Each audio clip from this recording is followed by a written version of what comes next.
ബഹുമാനിക്കേണ്ടവരെ ബഹുമാനിക്കല, ആദരിക്കപ്പെടേണ്ടതിനെ ആദരിക്കല, ആദരിക്കപ്പെടേണ്ടവരെ ആദരിക്കല. അത് ഈമാനിന്റെ ഏറ്റവും വലിയ ഭാഗമാണ്. അത് ഈമാനാണ്. അവിടെ ഞാനും നിങ്ങളും വലിയ ആളാവാൻ നിൽക്കണ്ട. ഇങ്ങോട്ടൊക്കെ ബഹുമാനിക്കപ്പെടേണ്ട ഒരാളാണ്. മഹാനായ ഒരു സയ്യിദാണ്. ആള് ചിലപ്പോൾ ചെറുതാണ്, പ്രായത്തിൽ ചെറുത്, എല്ലാത്തിലും ചെറുത്. ചിലപ്പോൾ പീടിയിൽ കച്ചവടാക്കുന്ന ആളായിരിക്കും. തങ്ങളാണ്, എന്നാൽ ബഹുമാനിച്ചിരിക്കണം. അത് നബി തങ്ങളെ ചോരയാ, അത് നബി തങ്ങളെ ചോര. ആ കോലത്തിലേക്ക് നോക്കണ്ട, ആ പരമ്പരയിലേക്ക് നോക്കണോ. അത് നബി തങ്ങളെ ചോരയാ.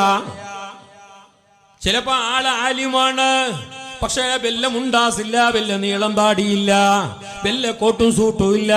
പക്ഷെ അയാളെ കോട്ടും സൂട്ട് താടിയിലേക്കൊന്നും നോക്കാൻ നിൽക്കണ്ട. അയാളെ ഇൽമുള്ള ആളാണോ, ബഹുമാനിച്ചോ.